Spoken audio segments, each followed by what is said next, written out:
হন কালকা চেয়ারম্যান সাহেব আমারে 10টা সেলাই মেশিন আর 1 ট্রাক গম দিছে। এগুলো আমি জনগণে কিছুই দিতাম না, কারণ আমার নির্বাচন না করতে 10 লাখ টাকা গেছে। হ্যাঁ মেম্বার সাহেব আপনি ঠিকই কইছেন, নির্বাচন করতে অনেক টাকা খরচ হয়ে গেছে। হ্যাঁ বুঝছিস না, আমি কিছুই দিতাম না কেউ রে। চেয়ারম্যান সাহেব কই যাবেন? আরে মেম্বারের একটা ঝামেলা পাকাইছে, মেম্বারের ভাই মাইদি কি হয়েছে? মেম্বার আসসালামু আলাইকুম চেয়ারম্যান সাহেব। ওয়ালাইকুম আসসালাম।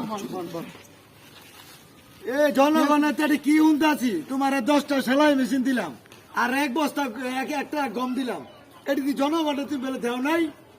আরে হ চেয়ারম্যান সাহেব, আপনি যে আমার 10টা সেলাই মেশিন আর 1 ট্রাক গম দিছেন, আমি জনগণকে দেই নাই, কারণ নির্বাচনটা করতে আমার অনেকগুলি টাকা খরচ গেছে।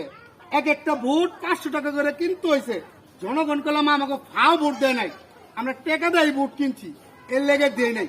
আগে চালান দাও উঠুক, এরপরে জনগণের না দেওয়া যাইবে না। দেখো ঝামেলা জমালা পোহাই থাকতাম না, জনগণের আমার কেলেন দিতে আছে, এই ঝামেলা জমালা পোহাই না ইনশাল্লাহ কিছু হইতো না। চল আপনি খালি একটু চুপ থাকতেন চেয়ারম্যান সাহেব, সব আমি ম্যানেজ করে আনলাম না।